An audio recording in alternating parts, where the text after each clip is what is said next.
Frente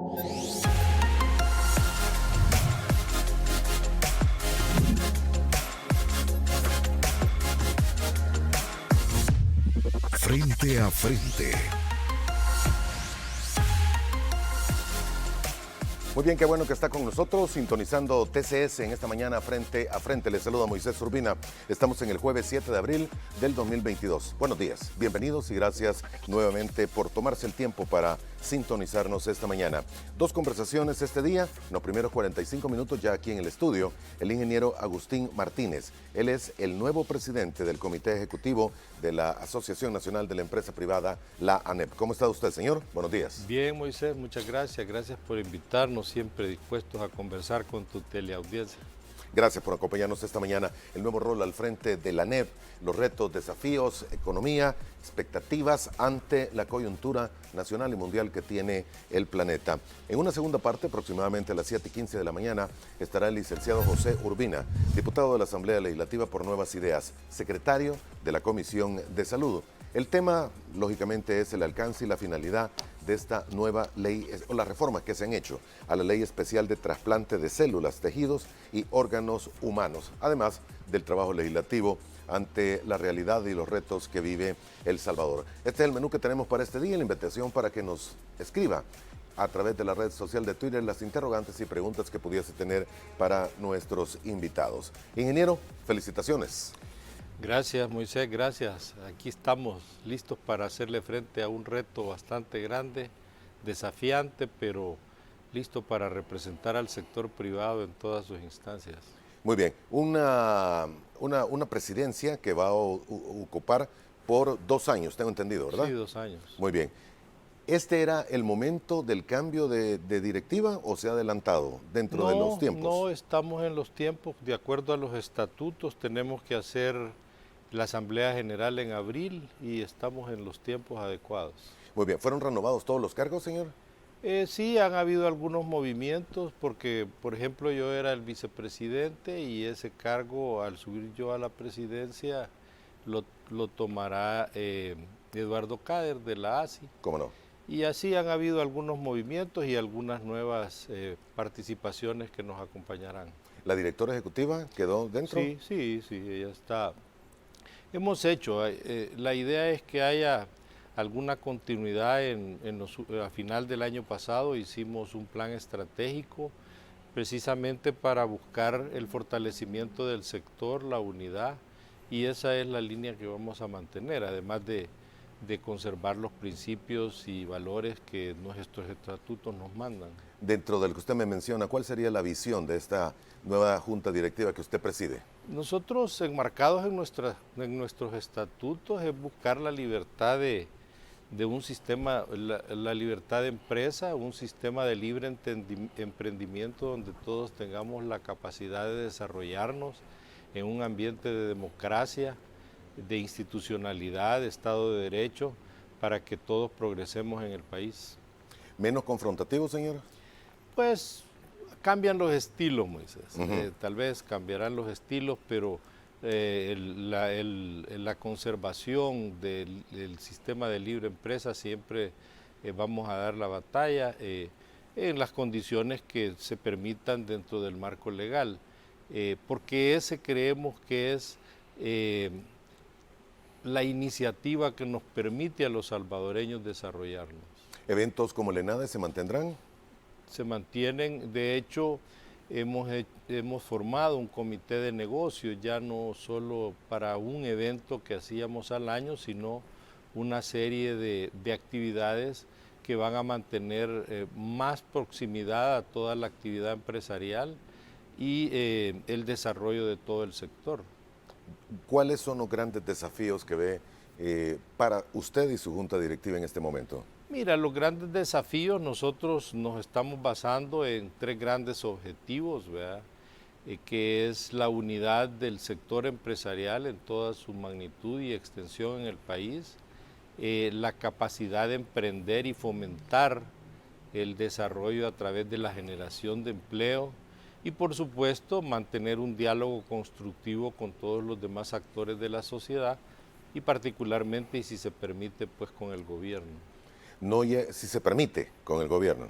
Sí, o sea, si se dan las condiciones. Yo creo que hay instancias que ya están abiertas. Por ejemplo, estamos sentados en el Consejo Superior del Trabajo, tenemos un comité de comercio e inversión donde están participando algunas gremiales nuestras.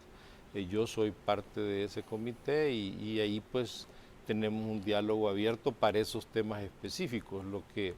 Lo que quisiéramos es que ese diálogo se amplíe probablemente a otras instancias para ir resolviendo coordinadamente los problemas del país. Cualquiera pudiese pensar que no llega usted en el momento más feliz o más amigable en una relación que ha existido del Ejecutivo con la ANEP. Bueno, son percepciones, ¿verdad? Nosotros siempre tratamos de tener acercamientos con las autoridades, el corte que sea, y vamos a seguir tratando, esa es nuestra función.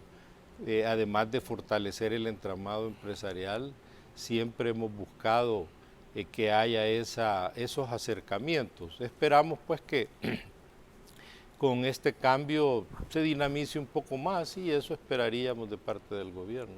La evaluación que hace en este momento de la economía, ¿cuál es, señor? Bueno, la economía no está escondido de que está siendo afectada por una serie de variables externas e internas.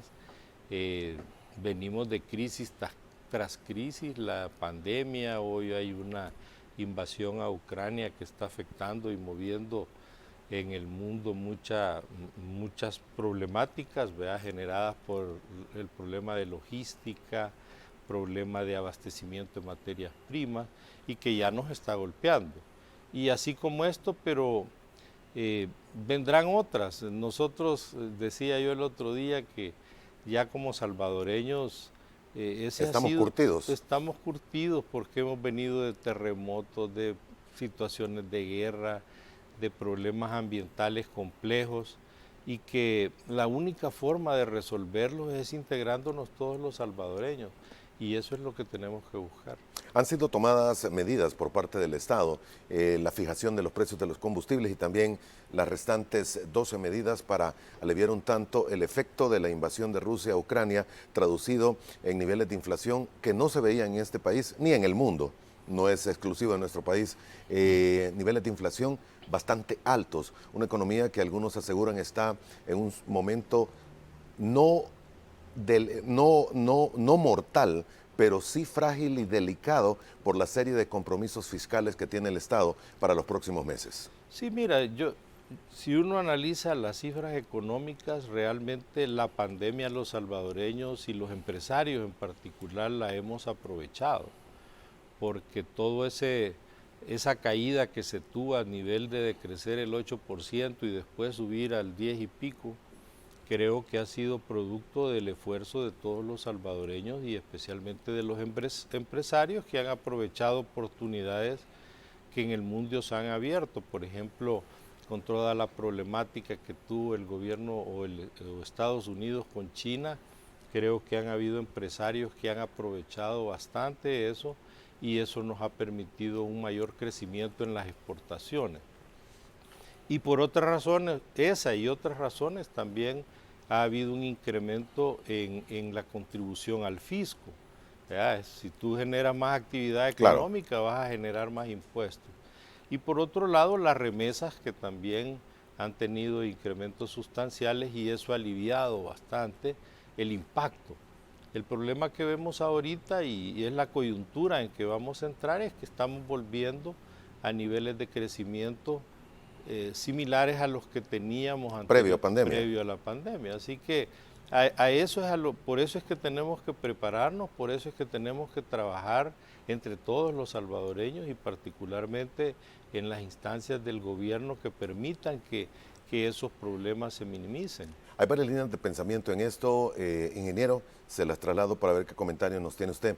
Para el caso, crecimiento del PIB, abrupto como el que se ha tenido, naturalmente acompañado de una inflación también, esto implica un Producto Interno Bruto mayor, lo que significa también una deuda menor. Si lo ve matemáticamente, sí, es de esa forma. Y naturalmente conlleva más recaudación de impuestos, pero no va a ser sostenible en el tiempo, aseguran los economistas, y va a tener que llegar un momento en el que el agua vuelva al nivel. Sí, digamos, me faltó llegar a ese punto en toda mi explicación sobre la situación actual, porque sí vemos que ese es el mayor riesgo. O sea, es cierto que hemos crecido, pero también si el crecimiento vuelve a las situaciones normales, eso se va a detener. Y el Estado adquiriendo compromisos mayores, pues va a ser difícil de manejarlos. De hecho, también el nivel impositivo ya es bien alto y eso pues no, si se aplican más impuestos probablemente se va a reducir la actividad económica. Entonces son variables que quisiéramos que se trabajaran coordinadamente.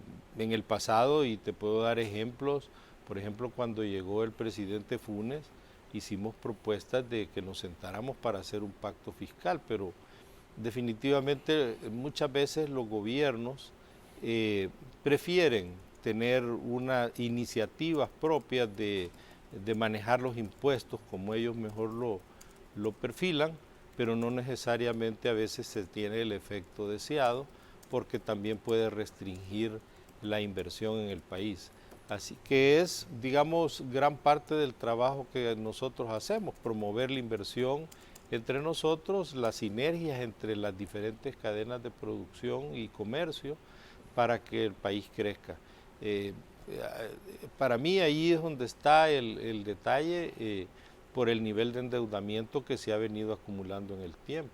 ¿Es manejable el endeudamiento? Bueno, ahorita estamos llegando a niveles bastante críticos. De hecho, los economistas consideran que estamos en una situación bastante delicada, especialmente por los compromisos que tenemos a corto plazo, especialmente a inicios del 2023, cuando hay que hacer un pago bastante grande.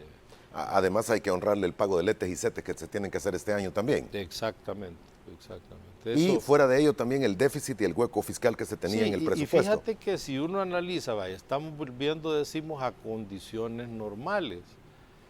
Pero, ¿y si la situación se complica por un diluvio, por una por un terremoto, pandemia, por cualquier por cosa? un terremoto? Yo creo que por eso es necesario que nos sentemos todos los sectores, la academia, los trabajadores, los empresarios, el gobierno, para trabajar de la mano armoniosamente y ver el país en un solo rumbo.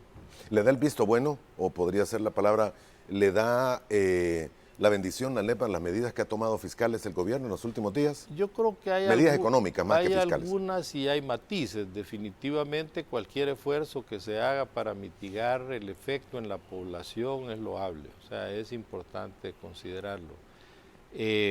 Creo que hay formas que pudieran manejarse mejor si todos estuviéramos participando. Y eso es lo que nosotros proponemos, que se generen mesas para ver cómo entre todos resolvemos estos problemas. Muy bien, fijación de precios de los combustibles, ¿lo ven adecuado? Pues eso, mira, nosotros somos bastante, no reacios, sino por las mismas repercusiones que estas cosas tienen en otros campos, siempre el control de precios a veces lleva a distorsiones. Pero cualquier medida en este momento que sirva para paliar la crisis, pues es bienvenida. Si se toma como una medida de emergencia, podría ser aceptable. Sí, claro. ¿Para un periodo de 2 meses será aceptable? Sí, ahí más bien yo lo que analizaría es el balance con las finanzas del Estado. Y lo que significa el pago del resto que no están cobrando las importadoras. Exactamente. Entonces, ese es el balance que el gobierno tendrá que haber hecho para tomar esa medida. Muchos de los grandes empresarios del país todavía resienten, reclaman y les duele la crisis de contenedores que existe, una crisis que parece no tener por el momento una solución al corto plazo. Claro, mira, si ahorita la situación esa es bien compleja, la gente o muchas veces algunos críticos del sector privado no ven lo difícil y todo lo que los empresarios tienen que hacer para mantener sus servicios en línea, su trabajo de proveer a los mercados, de resolver todas esas situaciones. Ahí se han dado situaciones muy complejas que podría salir mil historias que alimentarían que el sector privado, el hecho de que el sector privado hace un tremendo esfuerzo, el sector productivo, para mantener a flote sus negocios. En una situación de crisis de abastecimiento, rebuscarte, por ejemplo, yo tengo la experiencia en una empresa que participo, de rebuscarte otros países para proveerte de un servicio o de un producto que hoy por hoy se hace difícil traerlo de otras latitudes. Entonces se han hecho muchos esfuerzos en ese sentido y eso ha permitido que a veces la reacción sea más rápida para tener efectos positivos en los negocios, comparado a los otros países de la región y otros países del mundo, que nos ha dado la oportunidad de crecer en las exportaciones. Eso, créeme que cuando uno analiza las cifras y va al detalle dónde crecemos, dónde hemos exportado más, la industria farmacéutica, la industria de los plásticos, incluso la industria textil, ha hecho unos esfuerzos bastante grandes para mejorar en las condiciones que hemos tenido globalmente. Algunos analistas económicos señalan que la oportunidad existe, probablemente no se esté aprovechando como tal cuando se tiene una crisis de contenedores para tratar de ocupar ese lugar de producción en América y ser el suplidor para Norteamérica de mucho producto que se elabora allá. Exactamente, y especialmente aprovechando los tratados de libre comercio y la cercanía. Yo creo que esto ha potenciado eso. Por muchos años nosotros hablábamos de que no se estaba aprovechando bien las condiciones del tratado, las oportunidades del tratado, y la pandemia abrió esas posibilidades. Ahora, recordemos también que esto, para que se potencie más, tiene que ir acompañado de un crecimiento en la inversión, de atracción de inversiones, y no estamos solos en eso. Honduras está buscando inversión, Guatemala está buscando inversión, toda la región, con condiciones bastante similares a la nuestra. Entonces, para hacer la diferencia tenemos que acelerar el paso y buscar que aquí las condiciones mejoren para que haya mejores niveles de inversión. Y cuando usted lo dice, no estamos solos, es una forma interesante, muy bonita y elegante de decir no estamos solos. Pero lo que pasa es que tenemos más competencia. El resto de países está buscando, si no lo mismo, más de lo que podamos tener nosotros. Exactamente, y a veces con condiciones más favorables. Exacto. En un campo en el que yo me he desempeñado bastante, como la agricultura, te puedo decir que los demás países tienen bastantes ventajas ambientales, de condiciones de suelo, de extensiones de tierra, que favorece que ellos tengan un avance mejor en esto. Entonces hay ciertos campos, y tal vez ese es un tema que deberíamos de tocar, hay ciertos campos que sí deben de potenciarse más, que deben de apoyarse más y no concentrar, por ejemplo, la atracción de inversiones en una sola actividad. Te cuento una anécdota, hace algunos años nos invitaron a una reunión y nos decían, miren, ¿por qué es que no viene la inversión? Vea cuál es la razón. Entonces les decíamos nosotros, miren, antes de estar viendo por qué no viene la inversión, analicemos por qué se va. Vamos a preguntarle a las empresas que se están yendo de ser inversiones importantes en el país, como el caso de Maseca y ese tipo de negocios, que estuvieron acá, y tienes tú, cada vez que voy al aeropuerto me acuerdo de esa historia, porque ahí está la planta. La planta. Que la están utilizando porque ellos tienen, son una empresa global, tienen sus operaciones en otros países de la región que han presentado mejores condiciones para operar.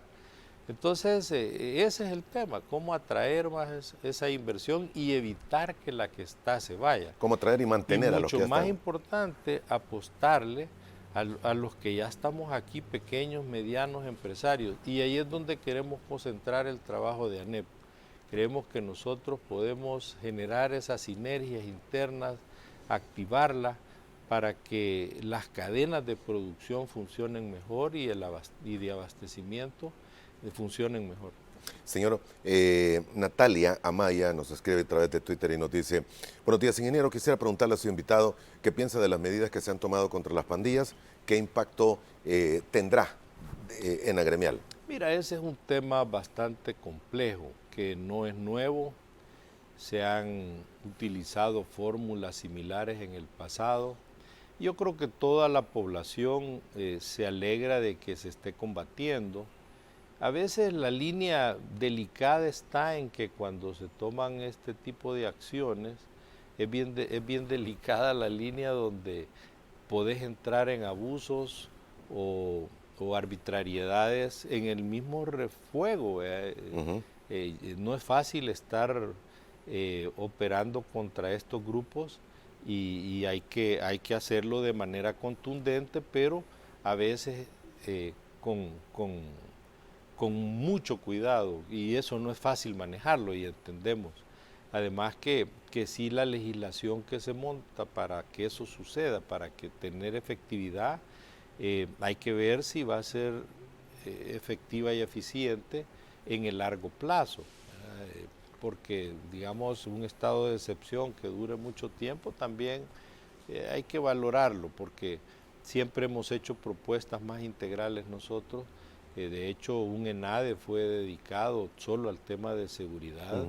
Y habría que ver, porque no conocemos todo lo que se está haciendo en los temas a futuro de prevención. Es cierto que hay que combatirlo frontalmente, pero ¿qué hacemos para que el ciclo no se repita? Para que eso no se repita, porque tú capturas a los líderes y aparecen otros. Recordemos también que este ya es un tema transnacional, o sea, ya no es una situación interna. Tú viste el otro día que a un líder pandillero lo fueron a capturar a Honduras, lo cual se ve que hay alguna coordinación con los otros países, pero ya el crimen trasciende fronteras y recordemos que detrás de esto también está el narcotráfico. Y a veces se hace la pregunta, bueno, ¿quién está financiando eso? Pues ¿y quién más? Y ahí hay negocio de narcomenudeo, y eso lo hemos oído en el pasado, que las autoridades saben que eso sucede. Así que es un problema sumamente complejo y que requiere la participación de todos, especialmente no en el combate frontal, sino en todo lo que se debe hacer en el diseño de las medidas en para paralelo corto y mediano para plazo. que funcionen, especialmente desde pequeños. ¿Cómo vas a sacar a todos los niños de todas esas influencias? Tiene que ser a través de educación. Hay también historias al respecto de cómo se origina, y que el problema yo lo he oído argumentar desde diferentes ángulos. Algunos son políticos, algunos son sociales. La mayor parte de lo que yo creo que sucede o de que influencia todo esto es la desintegración familiar, ¿verdad? El hecho de que muchos padres se fueron para el exterior y desde ahí se quedan los muchachos con sus abuelos tal vez ya no tienen las condiciones de estar tan pendientes, y entonces por eso es que les dicen homies a los líderes, porque absorben como un hogar a los muchachos que están un poco a la deriva y se vuelven ejemplo para ellos. ¿Cómo vamos a cambiar eso? Eso es un trabajo que hay que hacer, intervención en las comunidades, sitios de esparcimiento, lugares de concentración para que se dediquen a otras cosas. Entonces sí hay muchas propuestas al respecto, experiencias en el mundo. Nosotros, tú te acordarás que en un ENADE trajimos a Giuliani, que fue alcalde en Nueva York y que resolvió bastante esa situación. El problema que tenía con las mafias allá. Sí, no, pero también había pandillas. De las pandillas en los barrios más complejos. Y todo eso requirió de esfuerzos empresariales, de coordinación para hacer y recuperar territorios, porque aquí el problema es ese, el control de los territorios. Y como en las guerras tú llegas a un territorio, te lo tomas y lo mantienes. Tú lo estás viendo hoy en todo ese conflicto de Rusia y Ucrania. Si el pleito es que entran y cómo sostenerlo. ¿verdad? Si no lo puedes sostener porque no tienes los recursos y la capacidad y tienes que ir a otro territorio y dejas se regresa el problema. Entonces las comunidades tienen que también concentrarse en ese trabajo para ir mejorando las condiciones. Muy bien, tengo que hacer la primera pausa, vamos a hacerla en este momento, volvemos en aproximadamente 3 minutos. Tenemos más preguntas y comentarios de los amigos televidentes, ya regresamos.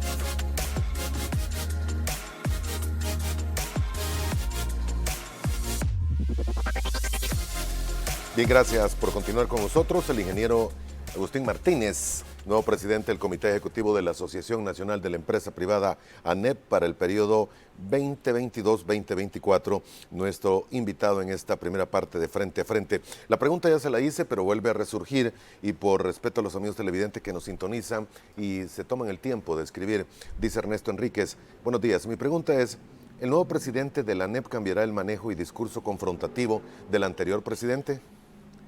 Fíjate que ese es un tema que es una pregunta que me la han hecho varias veces. Realmente ANEP no ha tenido confrontación. Confrontación. O sea, han habido algunos tweets, algunas opiniones, pero realmente si tú te vas a estudiar lo que es nuestra agenda mediática, cómo informamos, nosotros hemos estado más concentrados en el trabajo hacia el interior, en el trabajo a apoyar emprendedores, a hacer los eventos que ya son tradición, organizarlos en ANEP, pero no ha habido un pronunciamiento fuerte hacia instituciones y gobiernos. Sí, han habido posiciones claras y determinantes en ciertos actos que se han hecho, o actuaciones que se han tenido, incluso cambios de formatos, de institucionalidad y de decisiones que riñen un poco con la Constitución o bastante, y de eso se trata, cómo cambiamos esa percepción, porque no es cierto que nosotros estemos confrontando. Y pues esa va a ser la línea, ¿verdad? Tratar de buscar espacios, abrir puentes.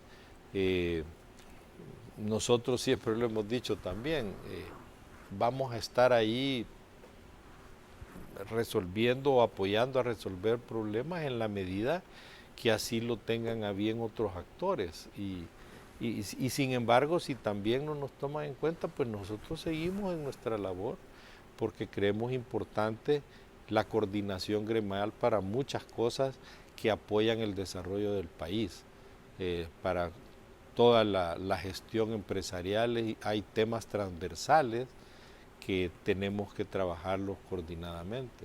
Yo recuerdo el comentario que una persona sabia me dijo un día, los gobiernos pasan, las empresas continúan y el trabajo debe seguir.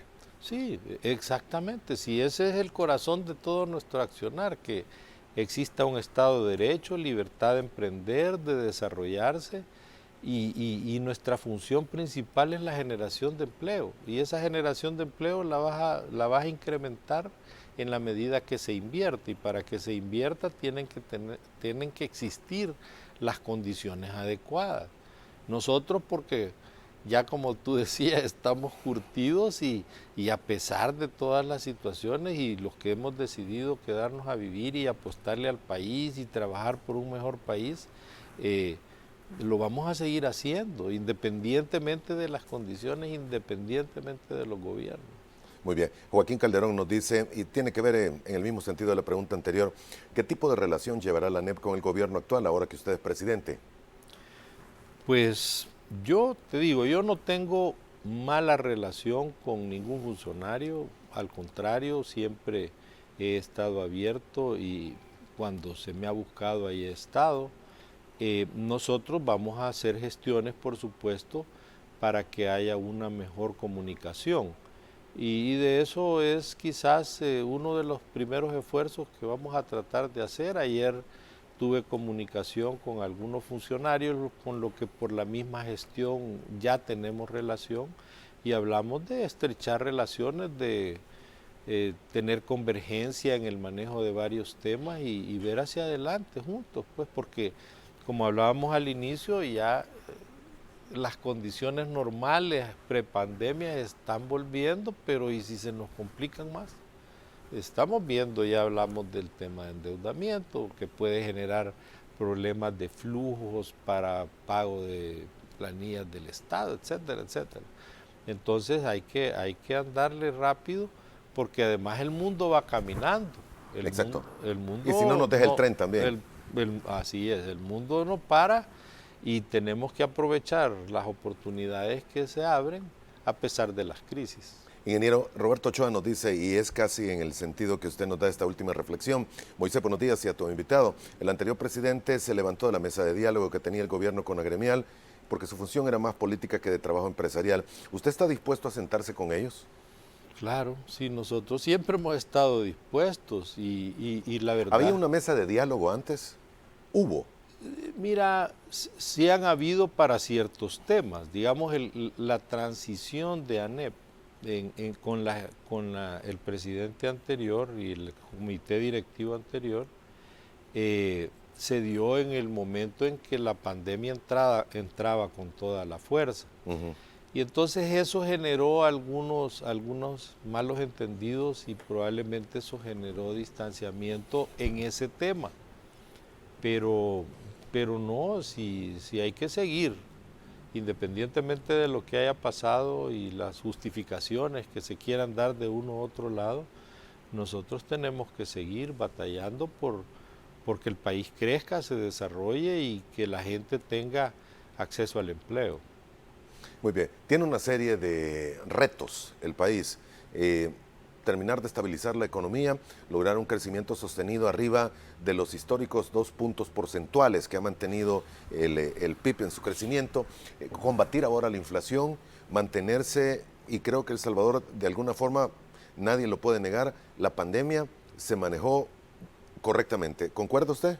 Sí, se tuvieron buenas decisiones al respecto, que creo que se vio el efecto especialmente en los temas de vacunación. Sí. Hubieron algunos otros problemas en el manejo, pero en términos generales podemos decir que sí. Ahora, la situación hacia adelante, también en la parte económica hay que verlo en cuáles las señales que ya se están dando. Veía artículos de lo que había planteado el presidente del Banco Central, que se estaba proyectando un crecimiento de 4% y hoy ya se está ajustando a crecer el 3.2%. Y eso tiene que ver, fíjate, casi se da al mismo tiempo que los Estados Unidos hacen un ajuste similar. La Fed. Ellos estaban proyectando 4% y lo han ajustado a 2.3%. Y como realmente en Estados Unidos, se dice, lo oí el otro día de un funcionario, estornuda y a nosotros nos da una gran gripe. Y esos ajustes también tienen que verse en esa forma. La Fed sube ya la tasa de interés y se refleja aquí también. Hay menos remesas. Si ya no están los cheques que se estuvieron entregando o los fondos que se estuvieron entregando para la pandemia, tampoco va a venir menos dinero. Claro, eso es lo que hay que empezar a monitorear. Es importante y por eso a veces es bueno tener esas mesas de diálogo, porque lo que está pasando en el sector empresarial se ve más rápido, se ve más directo el efecto de un problema logístico, de un problema de consumo en un producto, en una serie de productos, y nosotros podemos tomar medidas previamente. Por ejemplo, otra vez en el campo que yo conozco, tú has hablado y has tenido aquí en este foro personas que han hablado de todos los problemas de la crisis alimentaria, ¿verdad? Los mismos funcionarios. Si no intervenimos rápido en ese sector, podemos tener situaciones más complejas que las que se han vivido. Usted viene del sector de agricultura, exactamente, sí, ¿verdad? Y conocerá la problemática que se tiene. Aquí se importa mucho, bueno, no se diga queso, frutas y verduras prácticamente vienen de otras naciones. Sí, porque no hemos tenido, y ahí todos tenemos culpa, no hemos tenido la capacidad de dinamizar el sector agropecuario. El sector agropecuario hace 50 años era de los sectores más importantes de la economía y hoy está reducido a menos del 5% o por ahí. Cuando tú sumas toda la actividad agropecuaria no llegas ni al 5%, sumado café, azúcar, ganadería, etcétera. Ahí tenemos que actuar porque por más que se diga en periodos pasados, se ha dicho vamos a desarrollar el sector, el nuevo crecimiento del sector agropecuario ya llegó, pero yo siempre espero una cifra todos los años que es el dato que da el sector, el Banco Central con respecto a la participación del sector en la economía, y si se mantiene ahí, claro, otros sectores crecen y esto hace que este sector se vaya quedando abajo, pero un sector tan importante para la seguridad alimentaria del país debería de tener un énfasis más fuerte en el apoyo, en la adquisición de tecnología, en la promoción de la inversión en el campo, que tiene que ver, y ahí me voy a meter tal vez en Honduras, porque tiene que ver con cómo son las gestiones que hacen los gobiernos. Ahorita estás viendo que hay una centralización a ciertas cosas, a la inversión pública centralizada. Así. Nosotros siempre hemos creído que eso debería ser un poco al revés, porque hay que descentralizar la actividad económica. En el pasado oíamos la descentralización política y eso llevó al FODES y llevó a todo lo que ahí se ha dado. ¿Por qué se creía que había que empoderar a los municipios? Porque son los que más directamente pueden intervenir en sus regiones. Pero en su momento mucho de este dinero fue utilizado para cuestiones personales. Vaya, pero esos son temas ya que hay que... De monitoreo, auditoría. Así es, hay que llevarlos ahí. Pero a donde yo iba es que nunca se acompañó todo ese esfuerzo de una descentralización económica, de meter servicios, infraestructura, y ojalá que hoy llegara así, ¿verdad? Pero hay que trabajar y ahí podemos trabajar mucho de la mano con las autoridades nosotros, porque los sectores están viviendo en esos ambientes, en esos territorios, para que la actividad económica se dé puntual en los territorios que se necesita desarrollar. Entonces, yo siempre criticaba eso de los políticos que decían la descentralización política, pero no era coherente con lo que se hacía en la descentralización económica para que esto tuviera un buen resultado. Le entiendo el punto. Bien, le cambió la actitud y el tema cuando abordamos el tema de agricultura, señor. Y usted es ingeniero agrónomo, ¿verdad? Sí. Y tiene una maestría en administración de empresas, ¿es Correcto, así? Sáqueme una duda. Presidente de la Cámara Agropecuaria, de la Camagro. Sí. ¿Continúa haciéndola? Sí. Y como tal va a ser también presidente de la ANEP. Sí. Vamos a concentrar más los esfuerzos. Tenemos un equipo ahí en la Camagro, pues, que también está apoyando, y eventualmente quizás me voy a dedicar un poco más a la actividad general desde ANEP, pero siempre apoyando en la medida de lo posible toda la actividad agropecuaria. Qué bueno haberlo recibido esta mañana, que nos aceptara la invitación. Primera plática de Espero una serie, señor. Va a ser importante y sobre todo tal vez algún momento podemos dedicar espacio al tema de la seguridad alimentaria. Yo creo que no se termina de ver la magnitud de la necesidad de asegurarla. Si en algún momento se viene otra crisis en la que las naciones cierren sus fronteras, podemos quedar aislados y sin alimento. Mira, el aislamiento es relativo, pero sí tiene razón. Y como ya lo expresaba, hay que concentrarnos ahí. El día que quieras, hablamos bastante del tema. Tengo bastante material para hablar ahí y experiencia. No podemos vernos, volviendo al tema, aislados de la región. Sí. Tenemos que coordinarnos mejor, más hoy que hay una iniciativa para integrarnos a este triángulo norte que se está abriendo ya más por la integración aduanera entre los tres países. Por supuesto, uno de los sectores que debe de vigilarse más, con más cuidado, es el sector agropecuario, porque los otros países tienen unas ventajas competitivas mayores. pero con gusto, Moisés, el día que quieras, y te agradecemos la invitación. Es mi primera entrevista como presidente de ANEP y vamos a hacer una serie para hablar de lo que queremos hacer y cuál es el espíritu y el objetivo del nuevo comité ejecutivo. Gracias por haber aceptado la invitación. Estuvo con nosotros los pasados 45 minutos el ingeniero Agustín Martínez, nuevo presidente de la ANEP, la Asociación Nacional de la Empresa Privada. Se le agradece su tiempo, señor. Que tenga un feliz día. Entonces, un saludo a todos tus televidentes. Gracias. Hacemos una pausa, volvemos en 3 minutos. Estará aquí el licenciado José Urbina, diputado de la Asamblea Legislativa por Nuevas Ideas. Ya volvemos.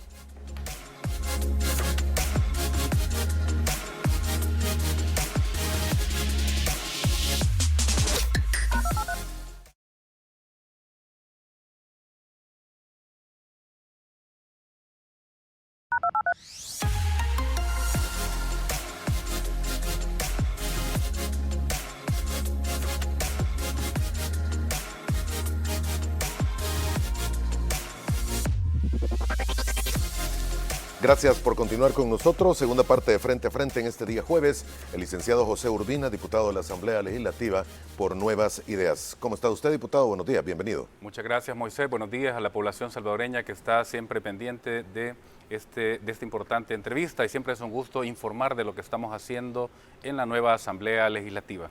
Además es secretario de la Comisión de Salud y sí, hoy el tema que nos trae precisamente y con el que quisiera que abordáramos e iniciáramos, alcance y finalidad de la Ley Especial de Trasplante de Células, Tejidos y Órganos Humanos.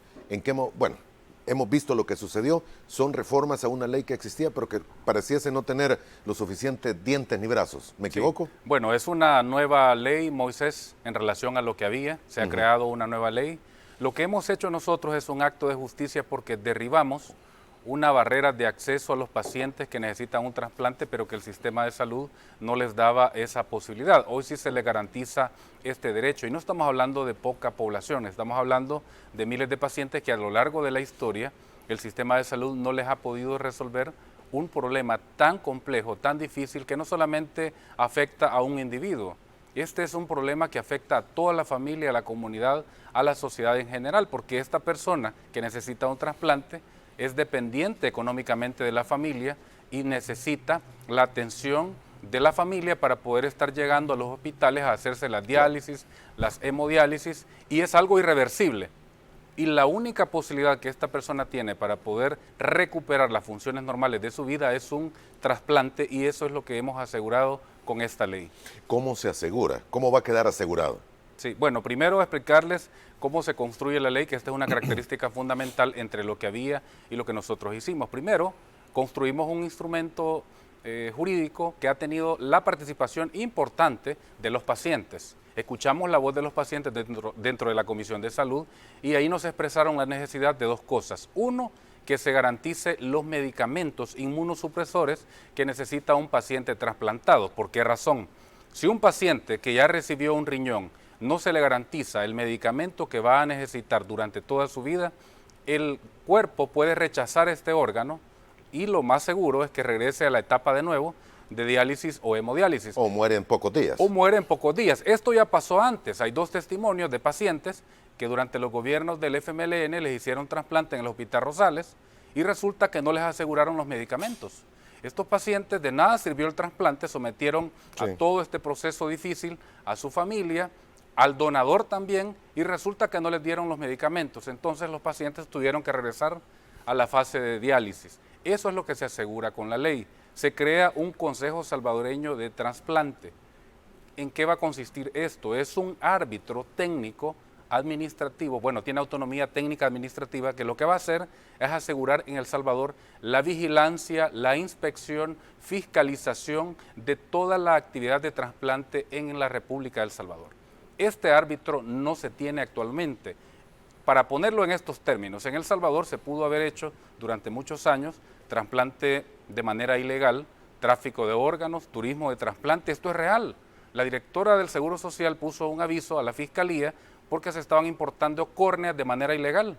¿Al país? Se estaban importando. Sí, de manera ilegal. Córneas. Sí. Wow. Las córneas usualmente se traen de Estados Unidos, y lo que ha ocurrido es que ha sido una práctica que ha generado pues muchos ingresos, mucho lucro, pero que ha puesto en riesgo la vida de las personas porque no ha existido una entidad que pueda asegurar, supervisar y proteger a los pacientes que van a recibir el trasplante y por supuesto a los donadores. Entonces, este Consejo Salvadoreño de Trasplante, que lo va a integrar el Ministerio de Salud, Seguro Social, Instituto Salvadoreño de Bienestar Magisterial, Sanidad Militar, va a haber un representante de la Asociación de Pacientes Trasplantados y también de los hospitales privados. Recuerda que la ley busca asegurar que tanto en el sector público y privado se garanticen las normas de calidad para poder realizar un trasplante. Hoy por hoy en El Salvador no existe ni un hospital autorizado para hacer trasplante. Sin embargo, se realizan trasplantes en el sector privado. Y por eso es que hay testimonios de pacientes que no fue exitoso el trasplante porque no se aseguraron los procesos de calidad que debe cumplir un hospital para hacer un trasplante. Y ese es el vacío que se está llenando, ese es lo que estamos corrigiendo con esta ley. ¿En qué momento entra en vigencia y en actuar esta ley? Hay que decirlo, son 6 meses para que entre en vigencia esta ley. ¿Qué va a suceder en estos 6 meses para aquellos pacientes que tienen una necesidad extrema? Importante lo que tú mencionas, Moisés. En este momento hay muchos pacientes que están esperando un trasplante. Esta ley la hemos consultado y construido también con las autoridades de salud, con el ministro de Salud y todo su equipo asesor experto en trasplante, con la directora del Seguro Social y su equipo. Y lo que se ha hecho es, estos 6 meses va a servir porque la ley le exige, en este caso al Estado, que pueda hacer las inversiones necesarias y adecuaciones y preparación del equipo de salud que va a realizar los trasplantes. Ese es el tiempo idóneo para que ellos puedan hacer las inversiones, adecuaciones. Hay que decirlo, durante este tiempo en que hemos estado discutiendo la construcción de la ley, ya en el Ministerio de Salud están haciendo inversiones, preparando personal de salud, porque eso es una debilidad que hemos tenido como país. No hemos tenido el personal suficiente para hacer trasplante. Desde 1985 solo hemos hecho cerca de 900 trasplantes. 900 trasplantes los hace en 15 días España y nosotros lo hemos hecho en 30 años. Imagínense el atraso que hemos tenido en esta materia y con lo que vamos a hacer, las inversiones, se espera que esto se aumente y que obviamente también se aumente la disponibilidad de órganos con el trasplante donante cadavérico, que hasta este momento en El Salvador nunca se ha hecho trasplante de donante cadavérico, solamente de donante vivo. Exacto. Esa es una pregunta que tengo que hacerle y la otra es que siempre han existido en el país barreras económicas para que alguien pueda tener acceso a un trasplante y se lo llamamos con sus palabras, si tienes la capacidad económica puedes adquirir un órgano, que un riñón en este caso, que es el ejemplo que más estamos utilizando, no en una transacción muy fiable y transparente, sino que en muchas ocasiones también peligroso para ambos, donante y quien lo recibe. Moisés, esta es una pregunta importante porque cuando construimos la ley escuchamos la experiencia, por ejemplo, de Argentina, de México, y nos decían pues, que tienen, sobre todo México, que tiene una realidad bastante culturalmente muy cercana a la nuestra. Nos expresaban que este es un gran problema, porque cuando hay un sistema de salud débil, es donde se aprovechan los criminales de la salud para hacer negocios. Y eso es lo que hemos visto en tan poco tiempo, las inversiones que ha hecho el presidente de la República, Nayib Bukele, para fortalecer el sistema de salud. Si no tenemos un sistema de salud fuerte que garantice el acceso pleno a la salud a todos los habitantes de la República, es difícil pensar que esta ley va a tener éxito. Entonces, estamos en un contexto en donde ya el sistema de salud se ha venido preparando y fortaleciendo. Con relación a la barrera que ha existido, un problema común es que siempre se han comprado los órganos y cuánto cuestan, varían los precios, pero por ejemplo en El Salvador, de los testimonios que hemos escuchado, hay muchos nicaragüenses que vienen al país y en la zona oriental se les ha hecho trasplante. El precio de cuánto cuesta esto, bueno, en algunos casos compran el riñón a $5,000, a $10,000, dependiendo de cuánto es el... Nicaragüenses vienen a comprar Han venido, órganos, no, han venido a ceder, a donar, bueno, a vender. A vender nicaragüenses. riñones. También ha ocurrido en Costa Rica, ¿verdad? Que tienen la, que nicaragüenses van frontera, a Costa Rica. por supuesto. Entonces hemos terrible. visto reportajes de estas historias. Pero entonces ha habido operaciones, ha habido quienes han hecho esto en la zona oriental del país. Esto no es desconocido, Moisés, y me lo dijo uno de los médicos del Seguro Social que realiza trasplante. Me dijo, diputado, le puedo dar fe con mi experiencia que tengo en el trasplante en El Salvador, que ha habido muchas cosas de injusticia relacionadas con el trasplante. Personas pobres que vienen y que, por ejemplo, no tienen acceso al seguro, pero que necesitan un trasplante y buscan a alguien que les done, supuestamente esa es la figura de donación, pero en realidad estaban comprometiendo la escritura de la vivienda, o sea, la escritura de la casa, o un terreno o cualquier otra cosa. Entonces, ha habido una práctica tan sinvergüenza donde también, hay que decirlo, el sistema privado se ha prestado para este negocio mezquino, inmoral.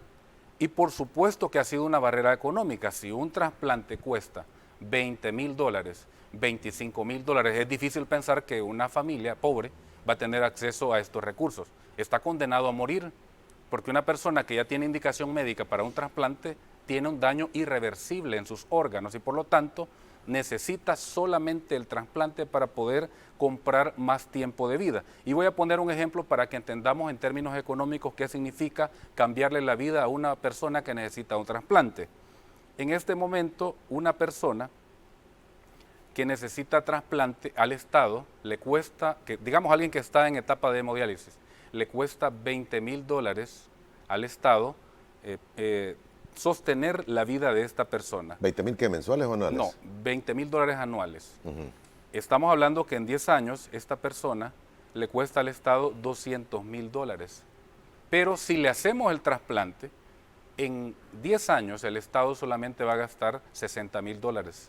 Hay un ahorro por paciente de $140,000 para que el Estado ese dinero lo pueda invertir en otras áreas. Entonces, de esa manera, y no solamente es un tema económico. Exacto. El tema del trasplante es un tema de calidad de vida, porque cuando usted le hace un trasplante a un paciente, recupera todas sus funciones vitales, regresa a la normalidad. Esta persona puede vivir perfectamente los siguientes 20 años si se cuida. Bueno, hay ejemplos que tienen la posibilidad de vivir 30 años con el riñón sin ningún problema, siempre y cuando sigan todas las indicaciones, tengan las terapias inmunosupresoras a tiempo para que no tengan ningún inconveniente. Incluso las jóvenes pueden recuperar hasta su fertilidad, ¿verdad? En el caso de que necesiten un trasplante. Por lo tanto, es un fenómeno complejo. La salud ha estado determinada por criterios económicos en El Salvador y hay que decirlo así, el sistema de salud estaba diseñado para captar pacientes y llevarlos al sistema privado.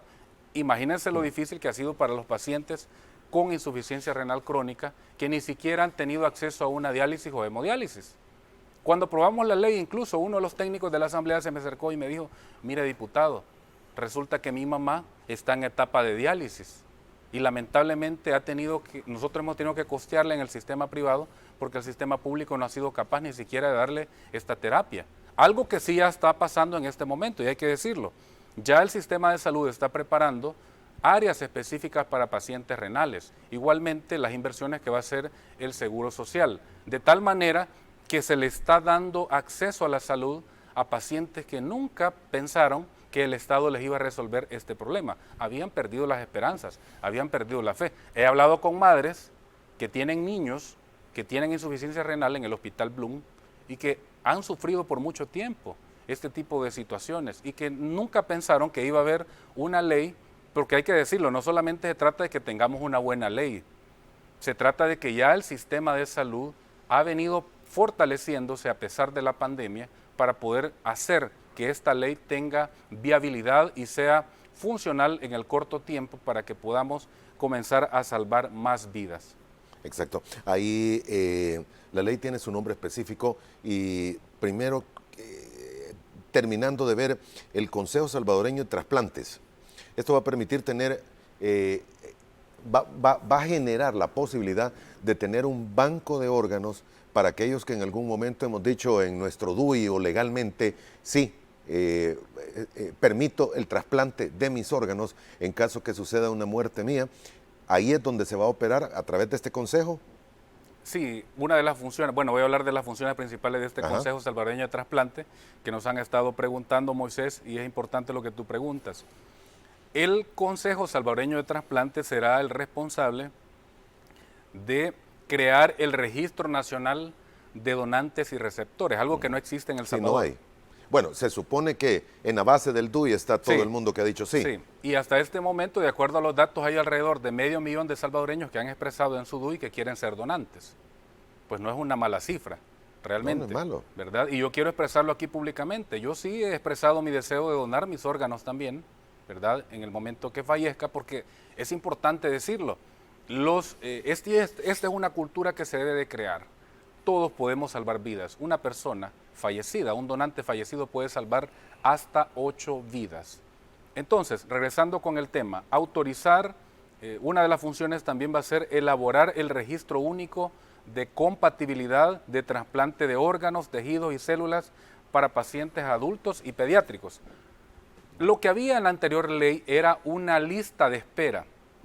Hoy se crea un registro único de compatibilidad. ¿Por qué razón? Porque esta no es una lista de espera como una lista de espera para que lo atiendan en un supermercado, en un cajero, de un banco. No, no funciona así. Este es un registro único de compatibilidad porque tiene que haber definitivamente ciertos criterios para priorizar cómo se va a tener que dar, digamos, el órgano a una persona. Eso lo va a hacer el Consejo Salvadoreño de Trasplante, ¿verdad? Un equipo técnico lo va a decidir dentro del Consejo Salvadoreño de Trasplante. No lo va a decidir un médico, no lo va a decidir un hospital, sino un consejo va a poder autorizar que se hagan estos trasplantes. También algo importante que va a hacer este consejo, certificar a los profesionales de salud que van a participar en toda la actividad de trasplante en El Salvador. Y también, y aquí viene lo importante, algo que en este momento se está dando, va a autorizar el ingreso o salida de órganos de El Salvador. En este momento nadie lo autoriza, ni la Dirección de Medicamentos, ni el Ministerio de Salud están autorizando el ingreso de órganos a El Salvador. Entonces, por eso les digo, están ingresando muchas veces córneas ya vencidas, que esto hay que decirlo, así es, traen córneas vencidas, y yo hablé con el profesional de salud del Ministerio de Salud y me contó historias de córneas que venían prácticamente venciéndose o ya vencidas. Y muchas veces no se les daba el permiso, pero terminaban haciéndose los trasplantes en los hospitales privados. ¿Por qué razón? Porque no ha habido un ente regulador que pueda vigilar y verificar lo que ocurre en todo el sistema. Que regule y legalice todo. Claro, que regule todo lo que ocurre en el tema de trasplante. Muy bien. ¿Cómo se va a manejar la cuestión de la donación de órganos? Bueno, sobre esto primero hay que expresarlo. Tiene la función el Consejo Salvadoreño de Trasplante de crear este Registro Nacional de Donantes. ¿Cómo lo va a crear? En la misma ley se define que se va a crear, este consejo va a crear un reglamento técnico donde va a especificar cada uno de los pasos para que todo salvadoreño que desee expresar su voluntad de querer ser donante lo va a poder hacer. Para eso van a crear, bueno, hay otros países que nos han expresado cómo funcionan. Por ejemplo, usualmente lo que hacen es en línea, ¿verdad? Crean una base de datos donde cada ciudadano puede inscribirse, ¿verdad? Como donante. Este Consejo Salvadoreño de Trasplante va a tener que hacer campañas informativas de concientización a toda la población para que puedan inscribirse, y ahí usted ya va a expresar su deseo de ser parte de ser donador. Ok, diputado, usted es médico, ¿verdad? No. Ok. Sí. Le pregunto porque debe de haber una interacción con hospitales, con funerarias, con cuerpos de socorro, con cuerpos de seguridad, porque en el momento que una persona muere, debo entender, yo no soy médico tampoco, debo entender que son pocos minutos los que se tienen para poder tomar los órganos que se pudiesen utilizar como donante, si ha expresado la voluntad como tal. Sí, bueno, sobre esto definitivamente, Moisés, hay que aclarar un mito también, porque se puede creer que una persona, es decir, un cadáver puede ser donante de un órgano. Esto no es tan así. O sea, hay criterios clínicos que se definen dentro de un hospital, ¿verdad? No se trata de alguien que falleció en su hogar, ha expresado su deseo de donar un órgano, pero en este caso se trata de un cadáver donde ya no se puede utilizar ningún órgano. Estamos hablando de que el donante cadavérico o donante fallecido es alguien que dentro del hospital fallece, pero que previamente ya el staff médico ha hecho las evaluaciones pertinentes, y luego de que fallece hay poco tiempo para poder hacer la extracción de órganos, la ablación de órganos. En este tiempo, entonces, es donde se va a autorizar. Si alguien ya expresó su voluntad de ser donante, no hay ningún problema. pero si no, va a ser la familia la que va a poder decidir sobre, este fallecido, la autorización para que pueda donar, y en ese momento se cuenta con muy poco tiempo. Supongamos que fallece en un hospital privado y que efectivamente tiene compatibilidad este órgano con un paciente que está esperando en el sector público.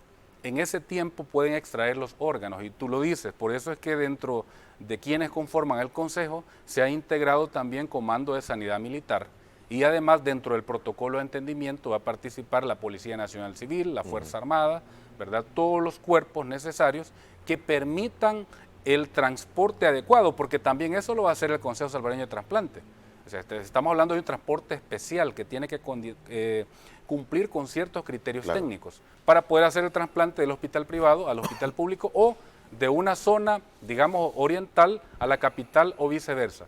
Porque eso hay que decirlo, se van a tener que definir cuáles van a ser los hospitales que van a realizar trasplantes. En el caso del Ministerio de Salud, me lo ha expresado el ministro de Salud, va a ser el Hospital Sacamil, donde ya se están haciendo en este momento las inversiones en ese hospital, donde hemos visto una transformación completa de ese hospital que estaba deplorable, y ahora es un hospital que va creando incluso nuevas áreas de atención, especialidades donde antes no había atención a los pacientes. Ahí se van a hacer los trasplantes, Moisés.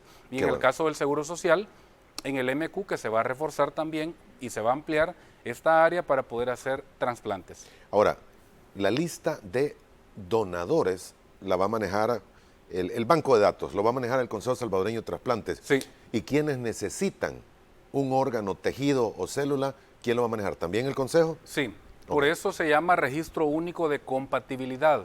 Ok, ambos, sí, donante y receptor. Tanto el registro de los donantes y receptores como el registro Único de Compatibilidad, porque esa base de datos no se va a poder publicitar. Eso es ilegal, correcto, es muy grave. No, y es peligrosísimo. O sea, no podemos estar. Esos son los conflictos de intereses que estamos resolviendo con esta ley. La anterior ley había un conflicto de interés porque quien ponía como árbitro era el Consejo Superior de Salud Pública, y nosotros sabemos muy bien que dentro de sus competencias está autorizar también a los hospitales, y entonces también sabemos que ahí hay participación de profesionales médicos que también tienen práctica privada y que muchas veces pueden tener acceso a la información, y es muy peligroso. Para que un sistema de trasplante en un país funcione debe de existir confianza y un sistema sanitario robusto que esté realmente en franca modernización, y eso es lo que estamos viendo en nuestro sistema de salud. Ahora, lo que usted mencionaba, y yo lo había escuchado, pero creí que era leyenda urbana o tabú, el que venga gente muy humilde nicaragüense a vender, porque es la palabra, creo yo, a vender uno de sus órganos para tener algún nivel de ingreso económico para pacientes en el oriente del país. Es bien delicado porque hay pacientes que estarán buscando cómo recibirlo más pronto, en este caso un riñón, y quienes vienen a entregarlo porque no es donarlo, sino que básicamente venderlo. Pero de alguna forma esto es delito también. Es delito, y una de las facultades del Consejo Salvadoreño de Trasplante es que cuando ellos, dentro de sus inspecciones periódicas de todos los establecimientos de salud, identifiquen algún hallazgo, algún indicio relacionado con la práctica de tráfico de órganos, de inmediato van a dar aviso a la Fiscalía, y aquí va a ser importante la labor de la Fiscalía en el tema de investigación. Claro. Por eso nosotros lo expresamos claramente en la ley, y yo le quiero reiterar este mensaje a todos los criminales de la salud que se han dedicado a esta práctica, porque existe, y lo dice claramente la OMS, el 10% de la totalidad de los trasplantes en el mundo proviene del tráfico ilegal de órganos. Por eso el mensaje para ellos es que con la ley se les termina este negocio. Dice OMS, Moisés, casi 10 de cada 100 trasplantes de órganos procede de tráfico ilegal. Y entre menos desarrollado esté un sistema de salud en un país, más oportunidad más hay. Vulnerable es para que la población sea presa de este delito. Lo dice las Naciones Unidas. Cómo operan muchas veces las bandas criminales que se dedican a esto, aprovechan a las personas que van en tránsito de un país a otro, y ahí los secuestran, les extraen los órganos, y eso es algo, pues obviamente, que vive el mundo.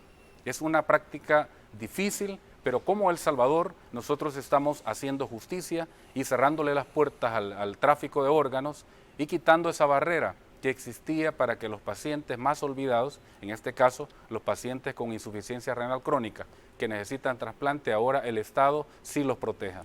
Tengo que ir a la última pausa comercial, pero antes también, no sé si tabú, leyenda urbana, verdad o mentira, se mencionó hace algunos años, no se ha escuchado tan reciente, pero hace algunos años sí se escuchaba de personas que dormían, sobre todo a jóvenes o personas que no sobrepasaran de los 35 años, los llevaban a hoteles, moteles y prácticamente los operaban y les sacaban riñones en ese momento, al menos un riñón. No sé si habrá ocurrido, pero podría estarse dando con toda la necesidad que existe si no está regulado. Moisés, lo que te puedo decir con lo que he conversado con los médicos que se han dedicado a esta práctica y el conocimiento y la experiencia que tienen, es que esto sí ha ocurrido. No son leyendas urbanas y hay una razón por la que nosotros hemos hecho también esta ley. Resulta que en la ley que aprobó la vieja asamblea, en esta ley había una sanción mínima en el caso de que un médico extrajera un órgano y no informara, en este caso, al Consejo Salvadoreño de Trasplante. Imagínate qué grave, porque habían dejado esta puerta abierta para quitarle un órgano a alguien. Imaginemos que un paciente llega porque le quieren quitar la vesícula, lo duermen, ¿verdad? Y esta persona lo abren, le quitan su riñón y luego con los años, que ya ha ocurrido y me lo han expresado los médicos, este paciente le hacen exámenes, ¿verdad? Y resulta le falta un riñón. Que le falta un riñón y hasta entonces se dio cuenta. Esto ha sido muy grave porque como la salud ha estado siempre determinada como un negocio privado, desde los medicamentos, desde los insumos, desde el acceso a ciertas terapias, a ciertos exámenes, entonces estaba indefensa la población frente a un mercado agresivo de la salud que tenía prácticamente controlado el sistema público de salud y ellos decidían desde las viejas asambleas qué leyes se aprobaban, a quiénes se beneficiaban y eso es lo que hemos venido a cortar. Bien, no tengo comentario para eso que me han mencionado. Vamos a la última pausa, volvemos en 3 minutos.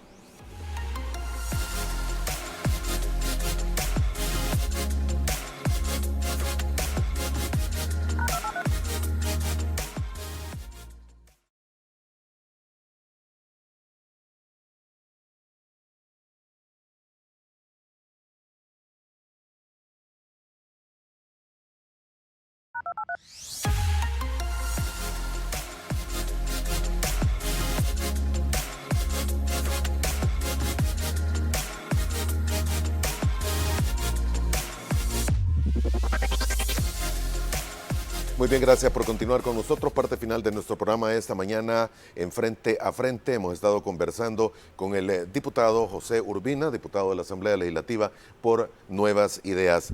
Nos queda ya poco tiempo, solo quiero trasladarle otra interrogante y que creo que en alguna forma es válida. Dice Rafael R.R., en nuestro país si alguien muere en accidente, medicina legal se tarda un mundo en llegar. ¿Han considerado cómo superar esto? Sí, este es un problema importante y hay que decirlo también cuando ocurra una muerte cuando sea muerte violenta, también se va a tener la autorización, en este caso, de la Fiscalía para poder actuar. Obviamente dentro del reglamento general que se establezca el Consejo Salvadoreño de Trasplante, ahí tienen que incorporar todos los actores que les van a colaborar para hacer más viable la ley. Y en este caso, lo que previamente ya decía, tiene que participar definitivamente la Corte Suprema de Justicia, debe estar involucrada, medicina legal también a la hora de estos dictámenes, tiene que también participar la Fiscalía, Fuerza Armada, Policía. Este no es un tema de un sector, este es un tema de país. Entonces, todos tienen que estar involucrados alrededor de este tema y eso nos lo ha expresado España. En este momento hay que decirlo, España es el país en el mundo más desarrollado en el tema de trasplante.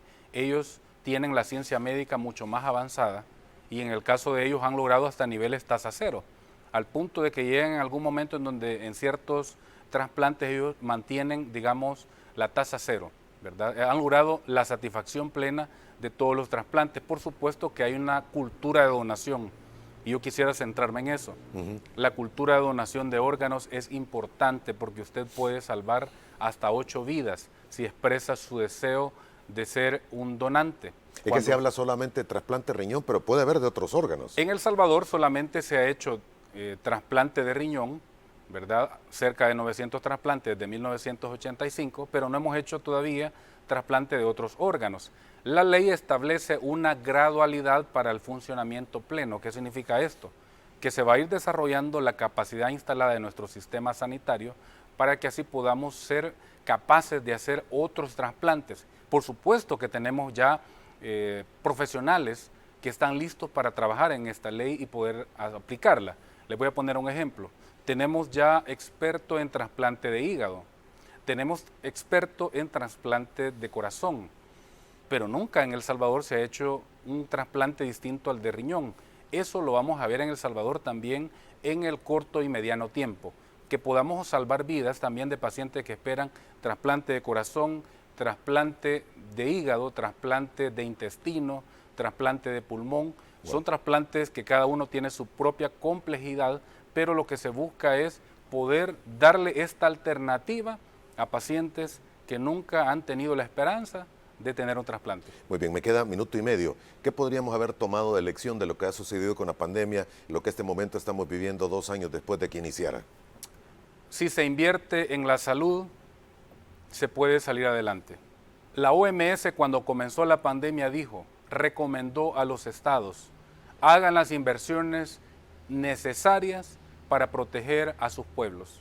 El Salvador lo hizo. La decisión más inteligente que hizo El Salvador, de parte del gobierno del presidente Nayib Bukele, fue siempre anticiparse y poder proteger a la población en el contexto de la pandemia, primero, fortaleciendo el sistema de salud. Si el sistema de salud no está fortalecido, no podemos atender a la población que va a llegar a los hospitales. Y estamos hablando de que El Salvador construyó el mejor hospital de la región centroamericana y que además se va a convertir en un hospital referente de alta especialidad médica posterior a la pandemia. Poco a poco vamos saliendo, y lo ha dicho OMS, este año esperamos ir saliendo de la pandemia. Y el otro aspecto que es fundamental, tener la disponibilidad de las vacunas para todo el pueblo. Hay países con mucho dinero en América Latina que no pudieron comprar las vacunas a tiempo, y esa dificultad ha generado muchas muertes. En cambio, en el estado de El Salvador, el gobierno del presidente Nayib Bukele compró suficientes vacunas para todos. Eso hay que decirlo, son de las cosas que ha reconocido OMS, Naciones Unidas, organismos internacionales, porque se le apostó a la salud por encima de cualquier otro interés. Y tener la posibilidad de ahora un sistema de salud mucho más fuerte, mucho más preparado frente a otras enfermedades, porque ya vimos que en este momento se ha activado todo el sistema de salud para protegernos del dengue. Entonces, sí, un sistema de salud fuerte está preparado para cualquier contingencia, para cualquier nueva pandemia, porque no hay que descartarla, lo ha dicho también OMS. Las vacunas están disponibles, la 4ª dosis está disponible. Y lo que hay que hacer, aprovecharlo. Todo. O sea, nadie puede negar que el Estado de El Salvador ha protegido la vida de sus habitantes en esta pandemia, y yo como salvadoreño pues lo agradezco. Todos hemos tenido acceso a esta vacuna. Si no se ha vacunado, yo lo repito, hágalo. Si no se ha puesto la 3ª dosis, si no se ha puesto la 4ª dosis, ahí está disponible y hay muchas facilidades para hacerlo. Bien, gracias Moisés. No, usted, gracias por el tiempo que nos regaló esta mañana, y creo que hay un llamado de esperanza y un aviso de oportunidad también para quienes del otro lado de la pantalla siempre han estado pensando cómo hago, necesito para mi papá, mi mamá, mi hijo o quien sea la donación de un órgano. Se le agradece el tiempo que nos regaló esta mañana y que tenga muy buenos días, señor. Gracias, Moisés, a toda la población que siempre está pendiente de esta entrevista. Decirles que seguiremos trabajando en la Comisión de Salud porque tenemos muchos temas pendientes: reformar la ley del Seguro Social, reformar la ley de medicamentos, renovar todo el Código de Salud. Es decir, hay mucho trabajo por hacer, pero satisfecho de lo que hemos hecho hasta el momento. Gracias. Y a usted también, amigo televidente, gracias. Buenos días. Primero Dios, nos volvemos a ver mañana para terminar esta semana en el viernes. Buenos días.